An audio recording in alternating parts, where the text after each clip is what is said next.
You know, I'm starving. So am I. Why don't you take me to lunch? No, I mean literally starving. I haven't had a new case in all week. What a pity you can't go out in the street wearing a sandwich board saying, Sir John Gallagher, QC, cases in court, personal advice, solicitors catered for. It's all right for you. You're always in work. What's the matter, John? Only earned 20,000 this year and it's May already. Seriously, if this goes on to the end of the month, I shall have to think about selling the Bentley. I remember when I first joined Chambers, you told me that one of the nice things about being a barrister is that when you're out of work, you can always console yourself with the thought that someone somewhere is doing something to somebody that will end up in court. It'll have to be something terribly expensive. You know, I'm always amazed at the number of old school friends who turn up with work. I didn't have any friends at school, only enemies. I take it we're agreed, then. We're not. Would help if we made it unanimous, Marsh. Vote with me, then. Let's have the motion again, Habershaw. This committee hereby refuses planning permission to Sir Robert Best to develop the 73 acres situate between the M73, Duke's Lane and Lewthwaite Road. Seconded. Mrs. Spencer French. Those in favour? Against. Motion carried. I just hope you know what you're doing, Mr. Chairman. I usually do. If we'd given Best his planning permission, there'd been hundreds of jobs around here, maybe thousands. The motion was carried, Marsh. And who's going to tell my members that, then? Been on dole for months, some of them. And there'll be more when Lewthwaite Quarry closes. Motion carried by 5 votes to 1. Make sure that's minuted, will you? Right, item 7. Widening of the footpath. Big Cat and Hamilton coming up on this side. Inside the last furlong now, and it's a Vast on the far side. It's Big Cat Brigadier Craig Astley, Sir Robert. And it's Big Cat the leader now from Crucible. Alloway Lad in the Vast. Big Cat, Crucible, Alloway Lad in the Vast, and at the post is Big Cat the winner. Crucible second, then Alloway Lad. My dear Dennis, how nice to see you. Get rid of that, will you? What'll you have? Whiskey and water, isn't it? Thank you. How's Louise? She's well, I think. Rather, I know. She must be. She's buying things. Oh, is she in London? Worse than that, Paris. She's visiting her parents. Tell me, Dennis, as a matter of interest, did you ever have to buy 5 new dresses simply because you were visiting your parents? What a ridiculous question. I've just come from the planning committee. Oh, that little scheme of mine. Hardly little. It's not too grandiose, I hope. Yes, I'm afraid it was. They turned it down. They? We, if you like. Had I no friends at court? Well, it's Marsh, of course. Quarryman's Union fella. That's all. 6 to 1. No, 5. I didn't vote. Didn't have to. Matter of interest, why did you turn me down? I wasn't on, I'm afraid. This area's farmland, always has been, and it's beautiful. 73 acres of industry would have ruined it. Oh, sorry, Robert. Oh, not at all. I had to do it. Thought it might be worth a try. Well, it's good of you to take it like that. I'm a good loser when I have to be. Well, I'd better be off if you'll excuse me. I've got my bailiff coming. Oh, you sure you won't have another? No, another time. Oh, the planning committee's report goes to the council on Thursday week. But don't build your hopes up. Won't change a thing. I won't. Decent of you to tell me yourself. Well, that's the least I could do. Oh, goodbye, Robert. I'll let myself out. Bye, Dennis. You antediluvian bastard.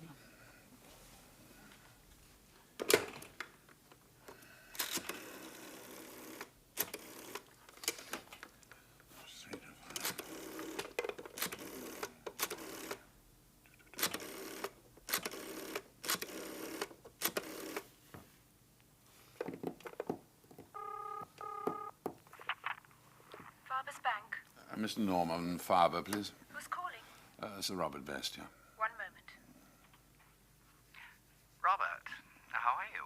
I'm surviving. I want a word with you. Go ahead. I'm not here, in London. When can I see you? You've got something? Not yet, but I intend to.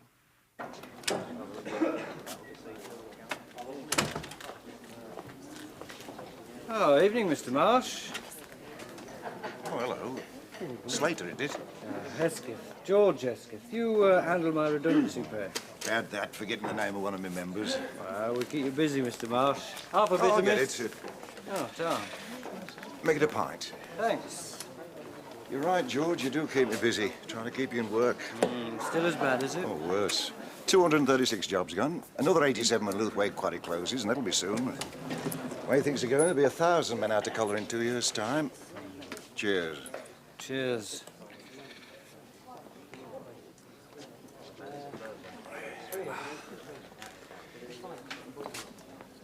Did you get anything? Aye. Pigman for Abershaw. Oh, what'd you pay you? 17 a week. You'd think it were his blood. Abershaw? You mean Councillor Abershaw? Aye.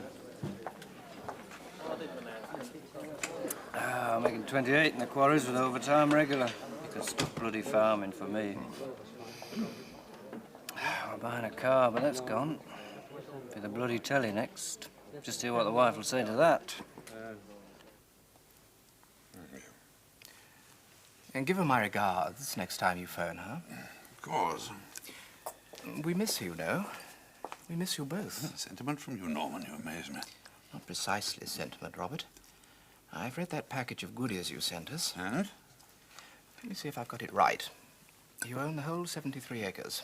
I do. A clear title, freehold. Yeah. It's adjacent to the new motorway. Yeah. The completed motorway. The nearest port's 23 miles away and London's 162. Ah, an admirable memory you have, Norman. The labour force in the area is mostly low-paid farm workers, and there are 236 quarrymen out of work. 323 by next month. By the time the estate's underway, you'll need more like 1,000. I think they'll be available by then. How much is that land worth to you now? As it stands, it's farmland. Not the best, but not bad. With timber, say 20,000. And with planning permission? Well, I should think your figures are more accurate than mine, Norman. I take it you do have figures. Beautiful figures. Exquisite. I had it costed yesterday. My dear Robert, with planning permission, oh, give or take a few thousand, your 73 acres are worth £1 million. It's nice of you to remember your old friends. Very kind. It's just one little problem. £1 million, there are always problems. We don't have planning permission. You'll appeal. Well, it'll be a very expensive business. Money's no object. But I should live to hear myself say those words. You'll need lawyers. Have you anyone in mind? I thought Sir John Gallagher. QC. Excellent. As it happens, he's no jam. Even better. I'll get our solicitors to call his clerk. Yes. Haven't we better discuss terms first? Well, I've had words with the old man. We'll put up the money for developing the estate. We'll split the cost of the planning appeal with you, and we'll split the profit with you as well. Down the middle. Precisely what I had in mind. Splendid. I'm really awfully grateful to you, Robert. Life's been so dreary recently. I could do with some excitement.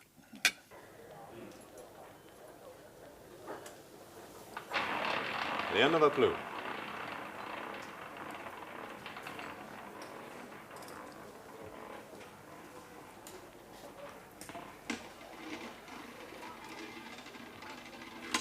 The Sweet Rouge et Pert. Hi, John. Losing.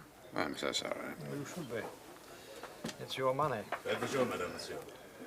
I had a call from Farber's. I adore it here. It's the, decadence. Well, what do you think? Oh, my luck ought to change soon. About the planning appeal. Oh, that. The end of a clue. Oh, I think it'll cost you a lot of money. 5 Rouge et Pert. Will I win? I've no idea. Oh, come along, John. I haven't seen the site, the papers, the plans, anything. Mr. Fern called to ask if I'd act for a millionaire in a merchant bank. Sounded elegant. I love elegance, so I said yes. And Robert, I never waste my time making jokes about things that don't matter. That was your, madame, monsieur. You know where it is and what it's about. You must have formed some sort of opinion. My opinion costs a lot of money, because I don't give it lightly. Not until I have all the facts. And at the moment, I have none. You're not the only QC in London. Oh, don't say nasty things like that. You'll make me lose my concentration. I recommended you to Faber's because we're old friends. School days. Time has a habit of softening even most unpleasant memories. You only fell out about Keats. You couldn't stand any poetry. You hated Rucker. You used to kick me in the crotch. You're going to take the case? Well, I need the money. My taxman appears to be living in a style I can no longer afford. Yes, I'll take the case for you. I'll tell you what. Ask me down for the weekend. I'll have a look at your garden or whatever. I'll bring a bird with me. I'm quite prepared to stifle my objections to entertaining you in my home if it's business. But I'm not prepared to play host to your dirty weekends. This isn't a dolly bird. It's a legal eagle. I need a junior. I'm not concerned with details. This one isn't a detail. I'm paying you. I want you. And Harriet Peterson. Rien ne va plus.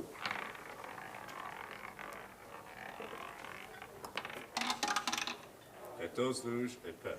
Who the hell's Harriet Peterson? Call her my conscience. Oh, dear Robert. We've just run out of money. A town planning inquiry doesn't really need lawyers. What an appalling thought. It's true. Well, I'd starve. There's practically no law involved. 47, 62 acts for a The start. argument always revolves around planning experts. The planning encyclopedia alone runs to 2 enormous volumes. And at the end of the day, all the minister does is toss a coin. Harriet, you're very naughty. You're just saying this to be perverse. Not really. I often wonder what right members of the bar have to call themselves lawyers when all they do is drum up expensive arguments to help the rich get richer in the cause of property development. If I were a member of the planning bar, I think I'd sue you for slander on that. I should plead justification. Yes, I think you'd win. So, why should I get involved? Money? 2/3 of your fee? The clerks agreed 5,000 for me. What's so marvellous about that? Oh, I don't know that the solicitors will go for the full 2/3. If they want me, they'll have to. I always knew there was a better side to your nature. That's only the first obstacle. Well, it doesn't have to be you. If there were any other choice, you wouldn't have asked for me. That's what I like about you, Harriet. You and I understand each other. Tell me about hurdle number 2. I don't particularly want our client to win. Oh, I don't care about your personal feelings. You're too conscientious to let them interfere with the way you do your job. Agreed. But I don't have to volunteer for unpalatable work. Well, if you get the 2/3, call it danger money. I can't choose the side I represent. It's best or nothing. I think he's wrong. If I had a choice, I'd prefer to oppose him. In which case, we appear to have a problem. You do. It could be rather distressing for you. You'll have to work for your money on this one. Oh, bother. I'd hoped you'd do it all. What's he like? Oh. Best. No. Philistine. He doesn't like Keats. Anyone you dislike that much can't be all bad. I'll do it. Shall I ever understand women? I shall take a holiday from the rights of man, from the privations of the oppressed. I'll take your day trip to luxury. And you can tell your baronet that I shall be swinging from his baronial chandelier, scooping up handfuls of pound notes off the family silver as I go. Yes, it's going splendidly. How's the squire? Craig Astley, po-faced as ever, running around screaming that I'm desecrating the countryside. What he really means is I'm spoiling his view. As a matter of fact, he's on his way over. What now? Yeah, About the land? yes, Well, be careful not to give anything away. yes, I quite agree.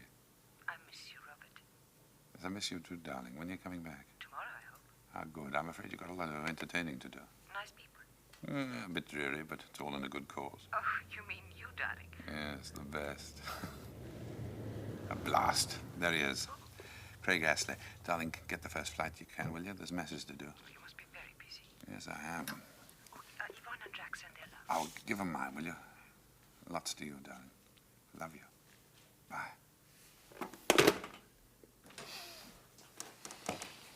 Yes? Brigadier Craig Astley. Ah, thank you, Betty. Off with you.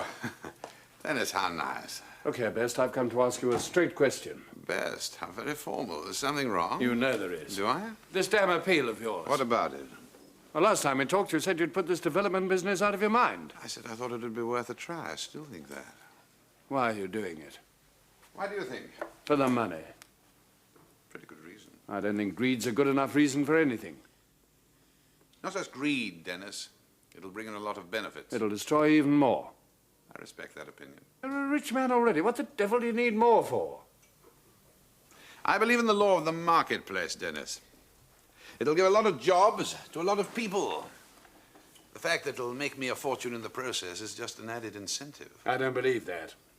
I think greed's your motive and you don't give a damn for anything else. What's your motive? Stagnation? Preserve the status quo at any price? That's not a motive, it's a disease. And no one will thank you. You'll be condemned by the workers as a greedy capitalist and by your friends for destroying some of the best hunting in the country. And by you, bang goes all your cheap agricultural labor. I'm more concerned with the false hopes you'll be raising. You think I'll lose? Politically, we're very strong. So are we? Yes, I've got friends. So have I. But not in the right places. I'm a gambling man, Dennis. I'm sorry Sir John couldn't be here. I'm not. More coffee? Thank you.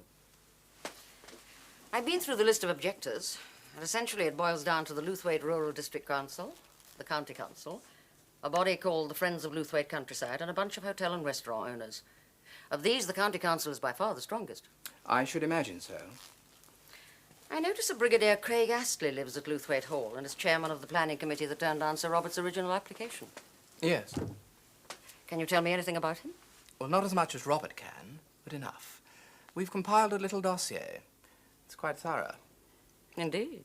Father's motto has always been to know as little as possible about one's friends and everything about one's enemies. We found it helpful in the past, Miss Peterson. You've been very successful, I agree. And we're not going to stop now for an ex-brigadier. He owns Lewthwaite and about 10,000 acres round about. Most of the rest belongs to Robert. He and Robert went to the same school, but they're different animals. Robert can recognize the 20th century when he sees it. And Craig Astley? A troglodyte. My family's owned the place for 500 years. It's always been like this, and it's going to go on being like this, because I say so. And we say differently. Mm-hmm. Is he a strong man? The local Gauleiter, according to Robert. Sincere?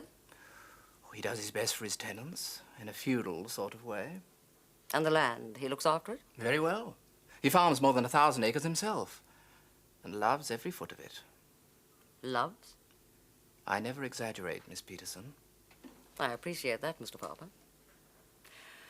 A sincere man, honest, with a deep love of the countryside and the courage to defend his convictions. Stubborn. Formidable. It'll be very difficult to discredit a witness who's giving evidence in support of ideas that most people admire. So I should imagine. How will you do it? I won't. Craig Astley will be Sir John's problem. He will probe with the laser he calls his brain, and I have no doubt he will come up with a chink, however small. That chink he will turn into a hole, that hole into a crater in the council's case. I begin to feel sorry for the brigadier.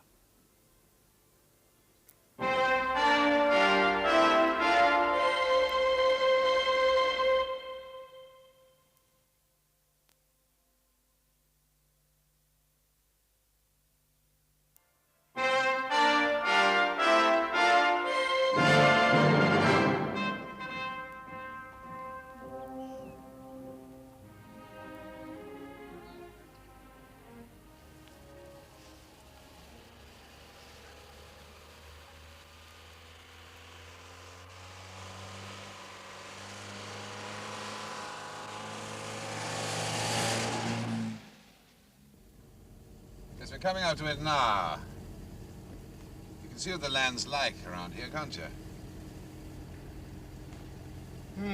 Charming.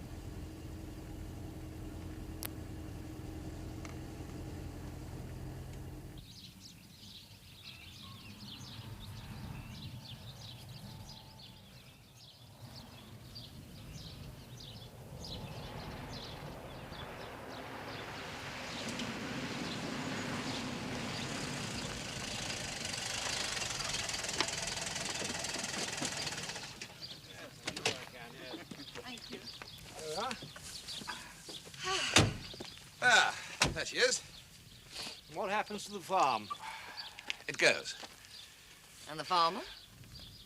He'll be happy to go, I assure you. Craig Astley's over there. You're ruining his view. It's the one thing he hasn't accused me of. But I imagine that's what hurts him most. Any more? Not at the moment, no. I want photographs of the land taken from every angle. Of course. Make it a bad photographer, Harriet. We don't want the pictures too pretty. Shall we? Of course. Yes.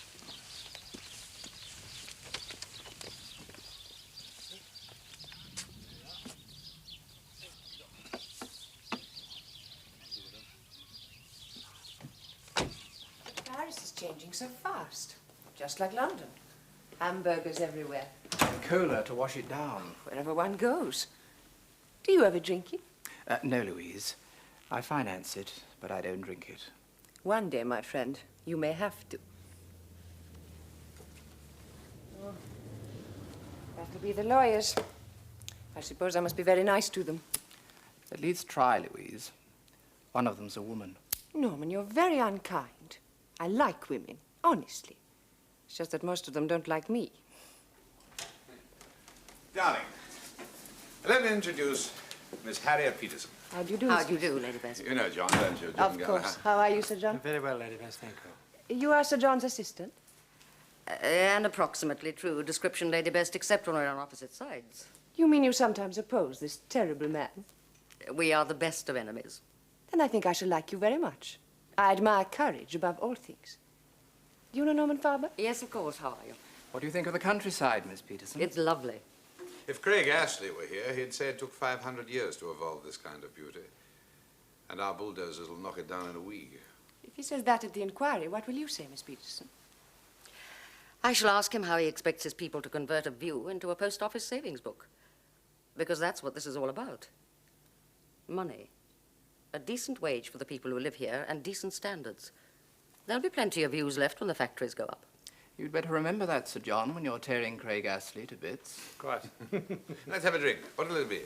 Sherry for me, please. Whiskey. Whiskey. Harriet, just a moment. Excuse us, will you? Of course. Oh, I meant to tell you. I ran into Olio Fine the other day.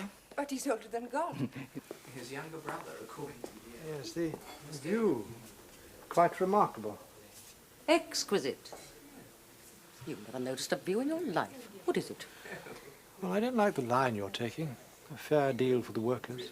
Ever not. Well, it makes me feel guilty. Is that important? Extremely. Well, I'll let you worry about that. Well, that may not be possible. Here we are. Ah. Oh, thank you so much. Will you excuse us a moment? Boring details of work. Oh, relax, relax. Why won't it be possible? My clerk spoke to me today. The Acme insurance case is on the warrant list. Are you telling me you're going back to London? Probably Monday. Why not? You accepted this brief. You have to see it through. Well, I told the solicitors at the beginning that there could be a conflicting case. You can't leave now, not with the sort of money you're getting. My dear Harriet, we're not dustmen on an hourly rate. Now, what they're buying is my expertise, my concept of the case, which they will have. Now, why do you suppose I asked for you? Acme Insurance are paying a lot more money, I suppose. No. Then why? Well, you know the system. I took both cases in good faith. But if all of us took cases only when there was no possibility of a clash, we'd be mainly unemployed and no case would get to court under 10 years. If you're making the system your excuse, at least be consistent. Return the Acme brief. And leave them to find another leader at 24 hours' notice. A case I've prepared over 3 years. Now, that wouldn't be fair. Then tell me what is fair. And what I'm doing. Splitting myself down the middle, which is really rather painful. Giving half to each of you. You should be grateful. My shining hour. I've set it all up for you. All you have to do is to go out there and shine.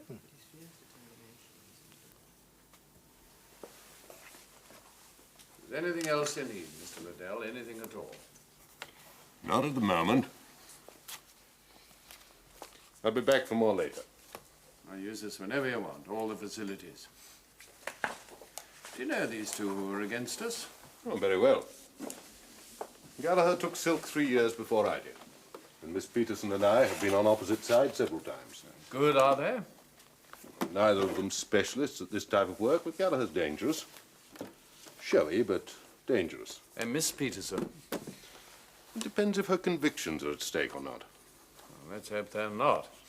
No, it's the wrong thing to wish for. Harriet's most to be feared when she's fighting a case she doesn't believe in. And you? Well, planning inquiries are about as predictable as the Grand National, and so are the inspectors who run them. Modesty forbids me telling you my track record, but I don't think you need worry unduly. No, they keep you very quiet about it. This is no.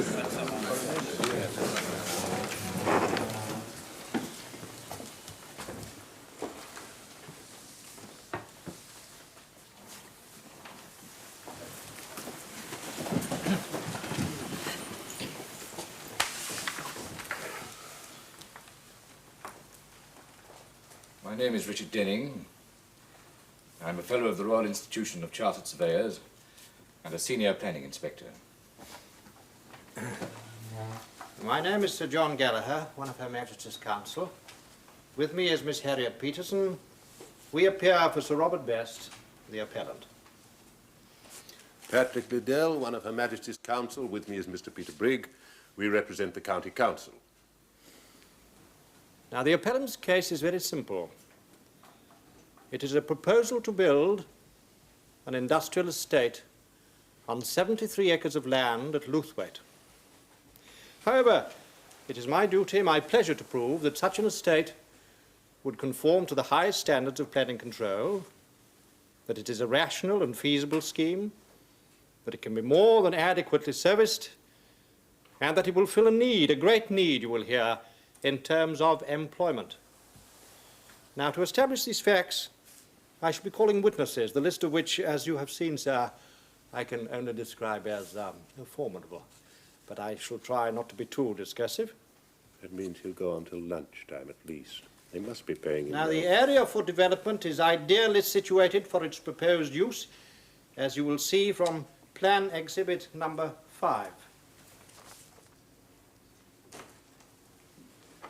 And statistical analysis shows that unemployment in this area will have a growth rate of 6.3% per annum if something is not done.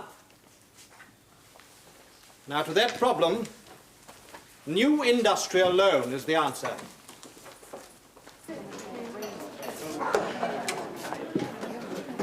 Mr. Marsh? I'm sorry to interrupt you, Miss Peterson, but it's urgent. I realize that. Can I get you something? No, thank you. It's Hesketh. He's called for Thursday, isn't he? Called, yes, but he mightn't come, though. Why ever not? He's lost his job. Abershaw sacked him. What? Well, he'll be along in a moment. He'd better tell you himself. And I have no doubt that much will be said about the beauty of the landscape here. It is beautiful. No one denies it. Least of all my clients. But beauty does not exist in a vacuum. It is there for a man to enjoy at his leisure, when his day's work is done and his dependence provided for. And that is what this development will enable man to do. I call Sir Robert Best. You're a right bombshell. Here's your cards, he says, and that's it. Is that all he said? Up until when I were going. Then he says, you've got a nerve, setting up as a witness against them as puts the bread in your mouth. And then the foreman told me if I don't go to the inquiry, I could have my job back. And what have you decided? I've got a wife, miss. 2 kids. How much did Habershaw pay you? 17 quid a week. You'll be as well off on dole, George. I can't sit idle, Mr. Marsh, you know that. You told me you want a better life, Mr. Hesketh. I do. And there's only one way to get it. Supposing you lose, miss, where'll I get another job round here? I can't give any guarantees. No disrespect, miss, but you'll still get paid. It won't be 17 a week, 170 more likely. Lay off that, George. No, Mr. Marsh, it's relevant. I'm being paid even more than that, and I intend to earn every penny of it. So's bloody Best can get fat. Well, it's either that, Mr. Hesketh, or Habershaw stays fat on what he doesn't pay you. Oh, that's a right face, isn't it? 3 months ago, I was begging for work. Now Habershaw wants me.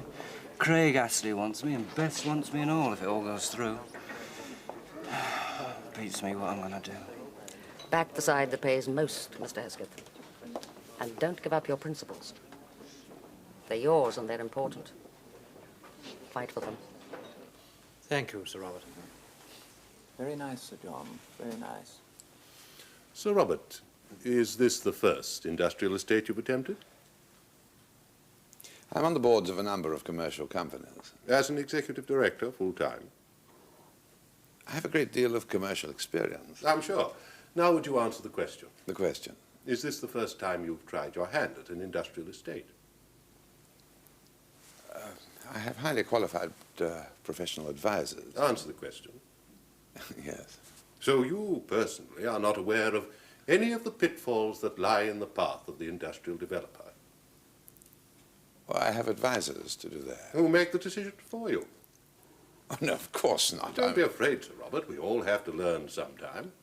But some of us might feel that 73 acres is rather a large testing ground. You're supposed to be asking questions, not making speeches. I stand corrected. My apologies to my distinguished and learned friend. Do you feel it's a bit much to bite off with your milk teeth as 'twere? No, I do not. Nor do my colleagues. Ah, yes. I was hoping you'd mention that. Would you take a look at page 5 of your proof? I beg your pardon? Your written statement.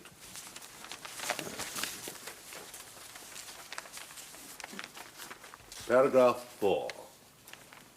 You say, and my learned friend echoed the statement, the buildings will be tastefully designed and the whole area landscaped to blend as far as possible with the surrounding land. Yes. As far as possible. How far is that?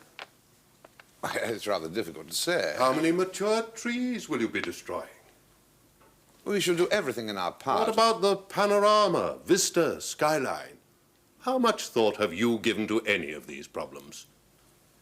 I have professional advisors and colleagues. Indeed. But how much is in your power, Sir Robert?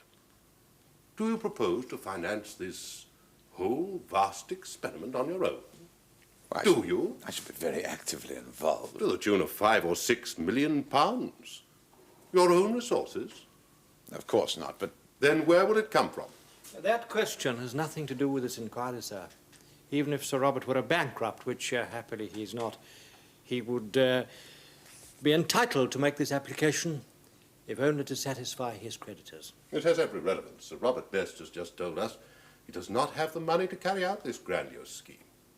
This is of vital importance for the Minister to know if the applicant is genuine in his desire to create a new, fully integrated industrial estate, or if he is making this application simply so that he can sell to the highest bidder. Sir Robert has already given evidence that he intends to carry the scheme through personally. Now, if you're calling him a liar, put it to him. I've not said you've lied, Sir Robert. That was not my suggestion. We may assume you have partners, backers. Yes. Then tell me this. What guarantee do we have that those who do put up the money will share your views as to how it should be spent?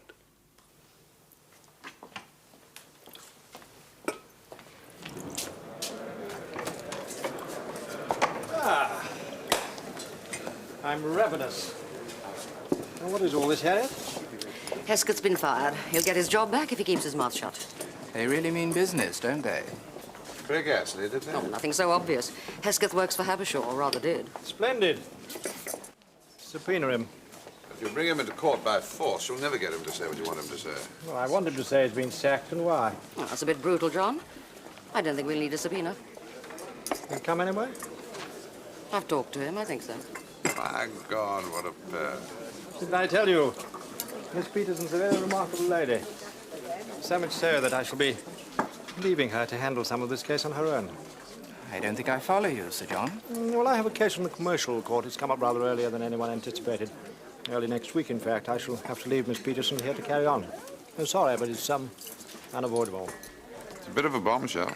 Well, I did warn your solicitors at the beginning that there could be a conflicting case. This could affect the whole outcome. My dear Robert, the worst is over. These things always depend on presentation.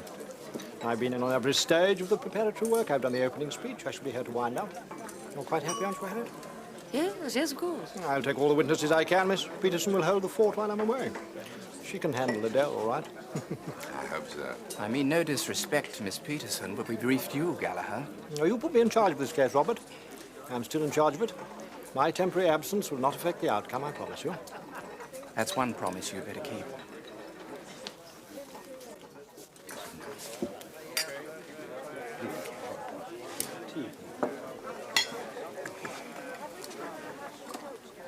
You, can handle this, can't you? I've beaten Adele before. That doesn't worry me. Oh, dear, not you as well. I don't mind being your junior. I don't like being your accomplice. Lovely thought. What's the crime? 2 minutes ago, you asked me to agree that presentation was the hardest part. That's not true. Isn't it? This case will be won or lost on the cross-examination of Craig Astley and his experts. And we both know that, too. We'll see how much faith I have in you. John Gallagher, you are a bastard, and I hate you. I'll take the road traffic engineer through his proof, then you're on your own. Trust you to take the easy one. I'll take the economist next. I'll get it in early that he was personal advisor to the late President of the United States. It'll impress the hell out of the inspector. That bank will make a bad enemy, John. So will Best. You only make enemies when you lose. And you won't let me lose, will you, Harriet? I have a little present for you, John. A going-away present. I found it in an antique shop in Luthwaite. Charming. Thank you, Harriet. What is it? Gluttony? Of course not, John. You never overeat. I rather think it's mammon.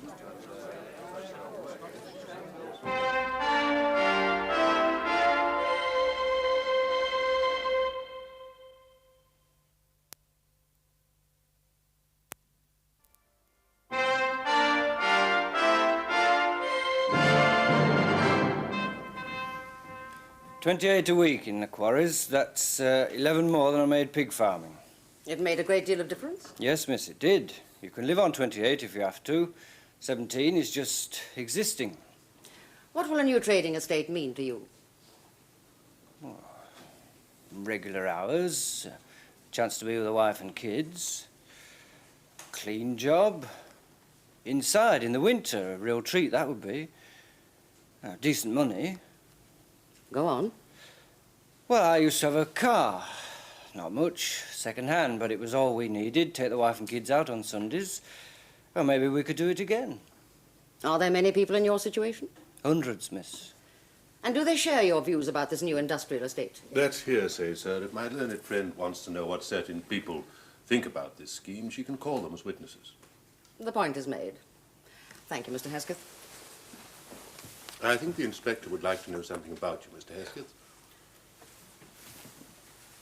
You're a pig farmer. A labourer, yes. Good at your job? No complaints. Until recently. Well, that had nothing to do with my work. That's your story. You were sacked, yes? For coming here. Your employer dismissed you because you were incompetent. I was not. Because you were lazy and incompetent. Because I said I would come here and give evidence. So you were wrongfully dismissed? Yes, I was. Have you issued legal proceedings for damages? What? Have you consulted solicitors? Well, what for? If you were dismissed for the reasons you say, then you are entitled to compensation for wrongful dismissal. Have you taken any step to obtain that compensation? Well, I haven't got money for lawyers.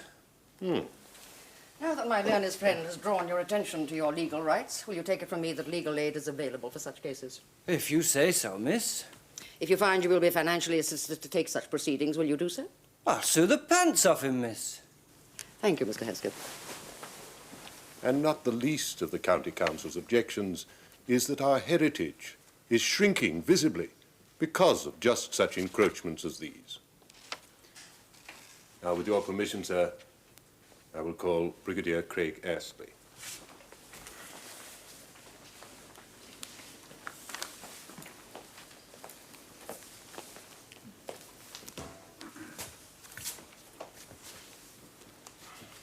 Are you Brigadier Dennis Edward Craig Astley? Yes, I am. And do you live at Luthwaite Hall, Luthwaite? And are you chairman of the Luthwaite Planning Committee? Yes. Do you have with you your written statement of evidence? Yes, I do. Will you read it, please?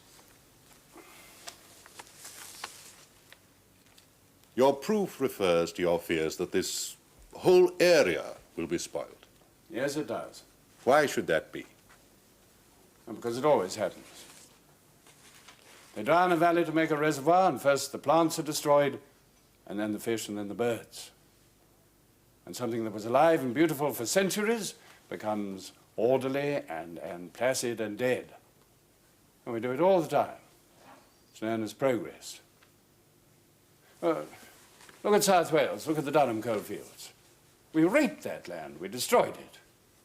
That had been beautiful for centuries. Inside a decade, it was a monument to ugliness. All it could produce was money, and now even the money is drying up. But the land's still there. The stag heaps, cottages like cells, mountain waiting to slide and crunch a village. And that's what our grandfathers understood by development. It hasn't changed. But there is need for more employment in this region. Oh, yes, yes, most certainly. What do you suggest, sir? Well, there are cities, Mr. Liddell, not very far from here. Places once as beautiful as this. They were developed. The bulldozers of 100 years ago, in the same name, progress. Well, use them, revive them. And if it means moving people, move them. This is a very small island. It'll only remain fit to live in if we preserve what we have now, every foot of it. Draw a line on a map, beyond that, no more. Well, you may say that's arbitrary, and it may be. But unless that stand is taken, and unless that line is drawn, we shall be guilty of destroying our heritage and of polluting the future. I don't know about the rest of you, but I couldn't live with that. Let me say at once, Brigadier, that I'm sure no one in this room, certainly not me, doubts your sincerity. Many of us share your belief that we must leave enough of the countryside for people to enjoy. But there are two sides to every coin, wouldn't you agree? This isn't a coin. I don't admit the validity of any argument that denies mine. We'll see. Who benefits if your argument prevails? Everyone. In what way? Well, better quality of life. The environment in which they live is improved. Define quality. Oh, no. You know what I mean. Yes, I think I do. You mean that given the leisure, the money, the time, people can enjoy the quality you seek for them? Yes. But if they don't have the leisure, the money, the time? Well, that's outside my control. Well, that is not so. You, your council, could have granted this planning permission and almost overnight improved the quality of life for many hundreds of people. Oh, no, I can't accept that. No, you put the whole responsibility on my shoulders. Where else should I put it? Do you shut your eyes to the problems of unemployment? To the loss of dignity in the men who live on state charity? What if every landowner shared your view? We must say stop now before too much is destroyed, and then, I don't know, government science must find answers to these other problems. You want a utopia? Oh, yes, I want a better world. I want to fight to keep what's good. So do I. So do we all. But for days now, we have heard evidence of need. That there are manufacturers almost queuing up to occupy the factories that will be built on this land. They are not philanthropists. They know there is a need they can fill. We have heard of rising unemployment, which will probably be solved for many years by this scheme. We have heard that in some cases, factories built here will produce goods to be sold abroad, the benefit of which will be felt by the whole community. Do these facts mean nothing to you? I know these problems exist. They must be solved elsewhere. Where? Is there anywhere in this county to which you would not object? If you're talking about rural areas, frankly, no. Yeah, but people come from all over England just to see it, to walk over it, just to enjoy it. If you take it away from them, they'll never get it back, never. In other words, for you, a thing of beauty is a joy to be preserved forever. Yes. No matter how much human misery is perpetuated in the preserving?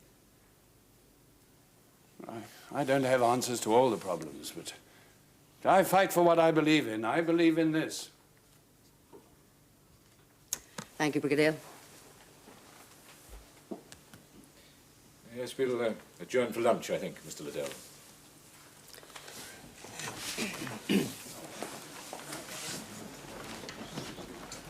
I don't think we need worry very much if Gallagher doesn't get back for his closing speech. I don't think you need worry at all, Mr. Farber. He'll be here. The evidence has been fully, on occasions exhaustingly given. Now, I have inspected the site and properties belonging to those witnesses who claim they will be affected by the proposed development. It is now my duty to prepare a report and make recommendations to the Minister. In due course, the Minister's decision will be notified to all parties. I can assure you, Sir John, this matter will be processed with all possible dispatch.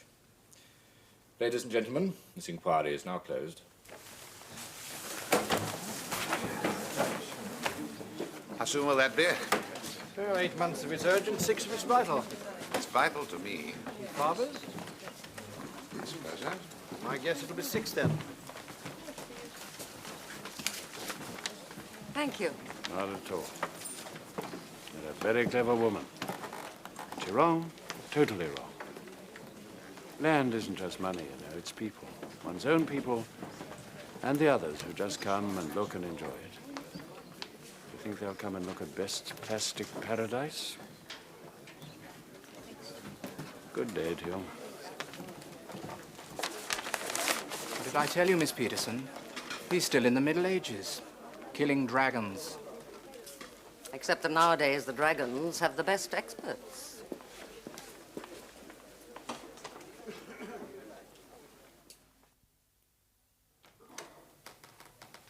Miss Peterson, so nice of you to come. It was kind of you to invite me, Lady Best. Isn't that beautiful? Would you like to leave your coat? No, thank you, not for the moment. Has Sir John arrived? John Gallagher? Yes. No, he's not coming. Oh? I thought this was a joint invitation. No, we heard you had a case nearby. Robert thought you might like to dine with us. Come and sit down and get warm. Were the roads dreadful? I managed. No, thank you. I think you manage everything you set your mind to. Oh, I hate this cold. I tried to persuade Robert to take me to Bermuda. Or somewhere. He says he's too busy. Isn't that a coincidence? I'm always too busy to go to Bermuda. My dear Miss Peterson, I'm so glad you could manage to come. Miss Peterson? I hope this is simply a dinner invitation. It's a celebration. Oh? What are we celebrating? It won't be official till tomorrow, but we got our planning permission. Congratulations.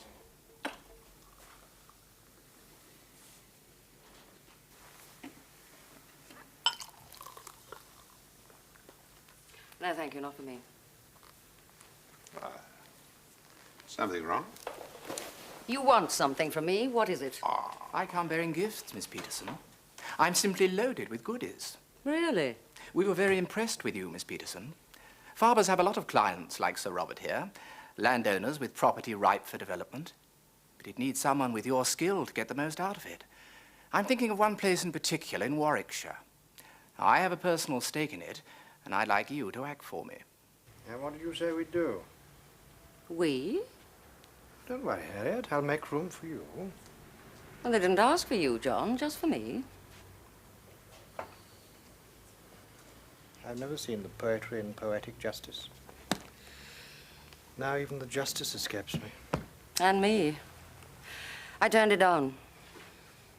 Sell all that thou hast and give to the poor. It must be the time of year, John. Peace on earth, goodwill towards men. Happy Christmas. Happy? Of course, that's why they asked me to read the lesson. Oh, thank you, Harriet. You almost make me feel ashamed. And not before it's time, John. You know, I sometimes think of you as one of the 3 wise men. But only sometimes.